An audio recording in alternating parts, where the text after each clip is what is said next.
नमस्कार। आज हम एक बहुत ही पावरफुल इमोशन के बारे में बात करने वाले हैं जिसे लेकर हम सब उलझन में रहते हैं। गुस्सा। कभी लगता है ये जरूरी है, कभी लगता है ये तबाही मचा देता है। और इस उलझन को समझने के लिए हमने ओशो की किताब next time you feel angry के कुछ हिस्सों को अपना आधार बनाया है। हाँ, और ये कोई टिपिकल सेल्फ हेल्प गाइड नहीं है जो कहती है 10 तक गिनो और शांत हो जाओ। बिल्कुल नहीं। असल में ये किताब कहती है कि ऐसा करना शायद सबसे बड़ी गलती हो सकती है। ये कहानियों और कुछ बहुत गहरे विचारों से हमें गुस्से को देखने का एक बिल्कुल नया नजरिया देती है। हमारा मकसद भी यही है, गुस्से को काबू करने यानी कंट्रोल करने और उसे बदलने यानी ट्रांसफॉर्म करने के बीच के फर्क को समझना और ये जानना कि इस फर्क का हमारी भीतरी दुनिया के लिए क्या मतलब है। इस विचार को समझने का सबसे अच्छा तरीका शायद एक कहानी से ही है जो इस किताब की शुरुआत में दी गई है। ये एक ज़ेन छात्र और उसके गुरु बैंकेई की कहानी है। हाँ, तो ये छात्र अपने गुरु बांकेई के पास जाता है और बहुत परेशान है। अच्छा। वो कहता है, गुरुवर, मुझे एक बहुत बड़ी समस्या है। मुझे गुस्सा बहुत आता है और ये मेरे काबू से बाहर है। मैं इसका क्या करूं? और गुरु का जवाब बड़ा अजीब था। उन्होंने उसे कोई समाधान नहीं दिया, बल्कि कहा, मुझे अपना ये गुस्सा दिखाओ। हाँ, ये चीज सुनने में तो बड़ी दिलचस्प लगती है। छात्र थोड़ा हैरान हो गया और बोला, मैं अभी तो नहीं दिखा सकता क्योंकि अभी मुझे गुस्सा नहीं आ रहा। तब बांकेई ने कहा, ठीक है, जब भी आए उसे लेकर मेरे पास आना। इस पर छात्र ने जो जवाब दिया वही इस पूरी चर्चा की चाबी है। उसने क्या कहा? उसने कहा, लेकिन ये अचानक आता है। मैं जब तक आपके पास इसे लेकर पहुंचूंगा ये जा चुका होगा। और यहीं पर गुरु ने उसे पकड़ लिया। उनका कहना था कि अगर गुस्सा कोई ऐसी चीज है जो आती है और चली जाती है, हाँ। तो इसका मतलब ये तुम्हारा असली स्वभाव, तुम्हारी रियल नेचर नहीं हो सकती। हाँ, असली स्वभाव तो हो ही नहीं सकता। बिल्कुल, बांकेई का तर्क बहुत साफ था। हमारा असली स्वभाव तो वो है जो हमेशा हमारे साथ रहता है। गुस्सा तो एक मेहमान की तरह है जो आता है और चला जाता है। हम मेहमान नहीं हैं, हम तो मेजबान हैं। वो घर हैं जिसमें मेहमान आता है। अच्छा, तो ये आसमान और मौसम के बीच के फर्क जैसा है। बादल आते हैं, बिजली कड़कती है, तूफान आता है, लेकिन ये सब आसमान में होता है। सही। आसमान खुद तूफान नहीं बन जाता, वो तो बस इन सबको होते हुए देखता है। वो हमेशा वही रहता है। आपने बिल्कुल सही समझा। किताब में इसी को परिधि और केंद्र का फर्क कहा गया है। हमारी परिधि यानी हमारा बाहरी हिस्सा वो है जो दुनिया के संपर्क में आता है। अच्छा। वहीं पर सारे तूफान उठते हैं, गुस्सा, डर, चिंता। लेकिन हमारा एक केंद्र भी है जो इन सब से अछूता, हमेशा शांत रहता है। तो सारा खेल चेतना को इस तूफानी सतह से हटाकर उस शांत केंद्र में ले जाने का है। बस यही। लेकिन ये सुनने में जितना आसान लगता है, करने में उतना ही मुश्किल, क्योंकि बचपन से हमें सिखाया जाता है गुस्सा मत करो, शांत रहो, इसे काबू करो। हाँ, कंट्रोल करो। पर ये किताब कहती है कि ये रास्ता ही गलत है। ये तो जहर पीने जैसा है। ये थोड़ा हैरान करने वाला विचार है। ये हैरान करता है क्योंकि ये हमारी कंडीशनिंग के खिलाफ जाता है। देखिए, किताब के मुताबिक नियंत्रण या कंट्रोल का असली मतलब है दमन यानी सप्रेशन। दमन? हाँ, जब हम गुस्से को दबाते हैं तो वो कहीं जाता नहीं। हम बस उस उबलती हुई ऊर्जा पर एक ढक्कन लगा देते हैं और वो भाप कहीं और से निकलती है, अक्सर ज्यादा खतरनाक तरीकों से। स्रोत में इसके कुछ उदाहरण भी दिए गए हैं जो काफी परेशान करने वाले हैं। जैसे कुछ लोग बहुत हिंसक तरीके से खाना चबाते हैं। हाँ, वो उदाहरण। वो असल में खाना नहीं, अपना दबा हुआ गुस्सा चबा रहे होते हैं। या प्रेम जैसे अनुभव में भी आक्रामकता घुस आती है। ये सोचना भी डरावना है।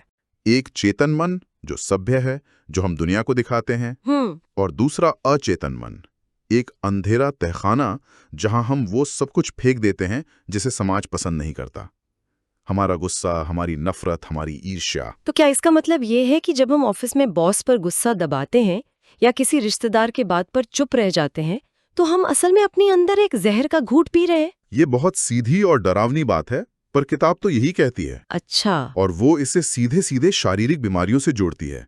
उनका दावा है कि लगभग 80% बीमारियां दबी हुई भावनाओं की वजह से होती हैं। 80%? हाँ, खासकर दिल की बीमारियां, हाई ब्लड प्रेशर, ये सब उस ऊर्जा का नतीजा हो सकता है जिसे कभी सही तरीके से बाहर निकलने का रास्ता ही नहीं मिला। तो वो ऊर्जा हमारे ही शरीर के खिलाफ काम करने लगती है? सही। ठीक है, तो अगर नियंत्रण और दमन का रास्ता बंद है, तो फिर विकल्प क्या है? कोई तो रास्ता होगा। किताब में रूपांतरण यानी ट्रांसफॉर्मेशन की बात की गई है। ये काम कैसे करता है? इसका पहला कदम सुनकर शायद और भी अजीब लगे। किताब कहती है इसे व्यक्त करो, पर किसी इंसान पर नहीं। किसी इंसान पर नहीं। इसमें उल्टी का एक बहुत मजबूत उदाहरण दिया गया है। जब आपको उल्टी आती है तो आप उसे रोकते नहीं हैं और न ही किसी और के ऊपर कर देते हैं। नहीं, बिल्कुल नहीं। आप बाथरूम जाते हैं और उसे बाहर निकाल देते हैं। गुस्सा एक मानसिक उल्टी है, इसे सिस्टम से बाहर निकालना जरूरी है। और इसके लिए सुझाव भी काफी व्यावहारिक है। दौड़ो, जॉगिंग करो, चीखो या फिर तकिए को पीटो। मुझे ये तकिए वाला विचार बहुत पसंद आया। हाँ, सुनने में थोड़ा अजीब लग सकता है, लेकिन मैं सोच रही हूँ कि दिन भर के तनाव के बाद ये कितना असरदार हो सकता है। तकिया एक बुद्ध की तरह है। सही बात है। वो पलट के जवाब नहीं देगा, कोई शिकायत नहीं करेगा, कोई रंजिश नहीं रखेगा। हाँ, ये कैथार्सिस है, यानी मन की सफाई।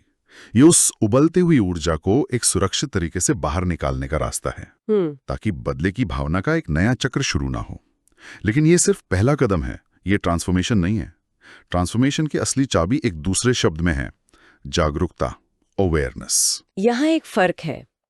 नियंत्रण के लिए जागरूकता की जरूरत नहीं है। आप बस आंखें बंद करके अपनी भावनाओं का गला घोंट देते हैं। सही। लेकिन रूपांतरण के लिए आंखें पूरी तरह खुली रखनी पड़ती हैं। बिल्कुल। रूपांतरण के लिए आपको गुस्से को देखना होगा, उसे महसूस करना होगा। और यहीं पर स्रोत में एक और खूबसूरत एनालॉजी दी गई है, भीतरी बिजली की। बिजली? हाँ, सदियों पहले इंसान आसमान में कड़कती बिजली से डरता था। उसे लगता था ये देवताओं का क्रोध है। हाँ, और फिर विज्ञान ने उस ऊर्जा के नियमों को समझा और उसे पालतू बना लिया। आज वही बिजली हमारे घर रोशन करती है, हमारे पंखे और एयर कंडीशनर चलाती है। बिल्कुल। तो क्या गुस्से के साथ भी ऐसा ही कुछ किया जा सकता है कि हम उसे खत्म करने की कोशिश ना करें, बल्कि उसकी ऊर्जा का सही इस्तेमाल करना सीखें? यही रूपांतरण का सार है। और ये होता है उसे बिना कोई फैसला दिए देखकर, बिना जजमेंट के। हाँ, ये सोचे बिना कि ये अच्छा है या बुरा, मुझे ऐसा महसूस नहीं करना चाहिए। बस उसे देखो, उस गर्मी को, शरीर में उस कंपन को, दिमाग में दौड़ते विचारों को, बस एक साक्षी की तरह देखो। जैसे ही आप देखने वाले बन जाते हैं, आप उस चीज से अलग हो जाते हैं जिसे आप देख रहे हैं। हाँ, आप तूफान में फंसी हुई नाव नहीं रह जाते, आप किनारे पे खड़े होकर तूफान को देखने वाले बन जाते हैं। और उसी पल में जादू होता है। जब आपकी पहचान उस गुस्से से टूट जाती है, जब आपको एहसास होता है कि मैं गुस्सा नहीं हूं, मैं गुस्से को देखने वाला हूं, तो ऊर्जा का रूप बदलना शुरू हो जाता है। अच्छा। वही ऊर्जा जो कुछ पल पहले तक जलाने वाली गर्मी थी, वो धीरे धीरे एक ठंडी, समझदारी भरी करुणा में बदलने लगती है। ये बात मुझे वापस उस पहली ज़ेन कहानी पर ले जा रही है। बांके ने छात्र को जो अजीब सलाह दी थी। हाँ, वो छड़ी वाली। हाँ, अब उसका मतलब ज्यादा साफ हो रहा है। उन्होंने कहा था, जब तक गुस्सा भाग न जाए तब तक खुद को एक छड़ी से पीटो। ये सुनने में तो बहुत हिंसक लगता है। हाँ, शाब्दिक तौर पर यह हिंसा की लगता है, लेकिन ज़ेन परंपरा में प्रतीकों का बहुत इस्तेमाल होता है।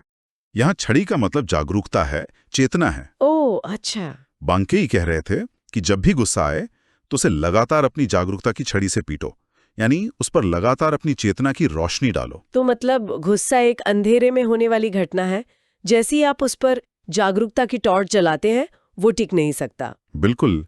छात्र के अपने शब्दों ने ही यह साबित कर दिया था। उसने क्या कहा था? मैं होशपूर्वक अपने गुस्से को आपके पास नहीं ला सकता। हाँ, सही। इसका मतलब है कि गुस्सा सिर्फ बेहोशी में, अनअवेयरनेस में ही जिंदा रह सकता है। तो इसका मतलब चाबी तो छात्र के पास पहले से ही थी, उसे बस इसका एहसास नहीं था। हमेशा से। वो जिस औजार को बाहर ढूंढ रहा था, वो उसके अंदर ही था, उसकी अपनी चेतना। हमेशा से। जागरूकता ही वो शक्ति है जो आपको तूफानी परिधि से खींचकर शांत केंद्र में फेंक देती है। और जब आप केंद्र में होते हैं तो आप सतह पर चल रहे नाटक को देख सकते हैं, उसमें फंसे बिना। ये केंद्र में टिके रहने का विचार सुनने में तो अच्छा लगता है, लेकिन असल जिंदगी में ये कैसा दिखता है? किताब में इसका एक बहुत शक्तिशाली उदाहरण बुद्ध की कहानी में मिलता है। हाँ, वो कहानी क्या है? वो दिखाती है कि सिर्फ थ्योरी नहीं है, बल्कि इसे जिया जा सकता है। कहानी ये है कि बुद्ध एक गांव में प्रवेश करते हैं और वहां के लोग उनके बहुत खिलाफ थे। अच्छा। जैसे ही बुद्ध पहुंचे, लोगों ने उन्हें घेर लिया और गालियां देना शुरू कर दिया। बहुत भद्दी बातें कहीं। बुद्ध चुपचाप शांति से खड़े सब सुनते रहे। उनकी कोई प्रतिक्रिया नहीं थी, न गुस्सा, न बचाव, कुछ भी नहीं। एक शांत झील की तरह। जब लोग गालियां दे देकर थक गए तो वे खुद हैरान हो गए। उन्होंने पूछा, हम इतनी देर से आपको भला बुरा कह रहे हैं और आप पर कोई असर ही नहीं हो रहा, आप कुछ कहते क्यों नहीं? और बुद्ध का जवाब शानदार था। उन्होंने कहा, तुम 10 साल देर से आए हो। अब मैं उस आदमी को पीछे छोड़ आया हूं जिस पर इन बातों का असर होता था। वाह। मैं अब अपनी परिधि पर नहीं रहता जहां तुम्हारे शब्द मुझे छू सकें। मैं अपने केंद्र में हूं। फिर उन्होंने एक सवाल पूछा। उन्होंने बात को उन्हीं पर पलट दिया है ना। हाँ, उन्होंने पूछा, मान लो तुम मेरे लिए एक तोहफा लेकर आते हो और मैं उसे लेने से मना कर दूं, तो वो तोहफा किसका होगा? तो लोगों ने कहा होगा कि वो हमारा ही रहेगा। हाँ, उन्होंने कहा, जाहिर है वो हमारा ही रहेगा। तब बुद्ध ने कहा, ठीक है, तुम मेरे लिए ये गालियों का तोहफा लाए हो और मैं इसे स्वीकार नहीं करता। अब तुम इसका क्या करोगे? वाह। तो उन्होंने बस डाहियों को नजरअंदाज नहीं किया, उन्होंने कुछ और किया। हम्म, उन्होंने उस ऊर्जा को स्वीकार करने से ही मना कर दिया। यही फर्क है। नजरअंदाज करना एक तरह का दमन हो सकता है, जहां आप अंदर से परेशान हैं पर बाहर से दिखा नहीं रहे। लेकिन स्वीकार न करना एक सचेत होशपूर्ण चुनाव है। बुद्ध अपने केंद्र में इतने स्थिर थे कि बाहर से फेंकी गई कोई भी नकारात्मकता उन तक पहुंच ही नहीं सकी। बिल्कुल उन्होंने उस ऊर्जा को वहीं लौटा दिया जहां से वो आई थी। बिल्कुल। तो इन सब कहानियों और विचारों का सार क्या है? मुझे लगता है कि सबसे बड़ा बदलाव इस सोच में है कि हमारा लक्ष्य गुस्से से छुटकारा पाना नहीं है। नहीं है, बिल्कुल नहीं। लक्ष्य उसे समझना है और जागरूकता के जरिए उसे बदलना है। बिल्कुल। सबसे महत्वपूर्ण बात यह है कि गुस्सा सिर्फ एक ऊर्जा है, न अच्छी न बुरी, बस ऊर्जा। अगर हम इसकी निंदा करते हैं, इसे दबाते हैं, तो यही ऊर्जा जहर बन जाती है जो हमें अंदर से खाती है। सही। और अगर हम इसे जागरूकता से बिना किसी फैसले के देखते हैं, तो वही ऊर्जा करुणा, समझ और रचनात्मकता में बदल सकती है। ये अपनी भावनाओं का गुलाम होने के बजाय अपनी ऊर्जा का मालिक बनने जैसा है। तो ये चर्चा हमारे लिए एक बहुत ही मजबूत सवाल छोड़ जाती है। इन सब बातों को जानने के बाद अगली बार जब गुस्से की वो जानी पहचानी गर्मी महसूस हो, तो कौन सा रास्ता चुना जाएगा? दमन का पुराना रास्ता? हाँ। प्रतिक्रिया का विनाशकारी रास्ता? हाँ। या फिर अवलोकन का एक नया रास्ता? ये एक प्रयोग करने जैसा है, अपनी ही भीतरी प्रयोगशाला में एक वैज्ञानिक बनकर। हाँ, कि अगली बार जब गुस्सा आए तो उस पर प्रतिक्रिया करने या उसे दबाने के बजाय क्या होगा अगर बस उसे देखा जाए, एक दर्शक की तरह। उस शक्तिशाली ऊर्जा के उठने और गिरने को बस महसूस किया जाए। उस देखने के शांत पल में क्या खोजा जा सकता है? शायद कुछ ऐसा जो हमारी जिंदगी को बदल दे। ये एक सोचने वाली बात है।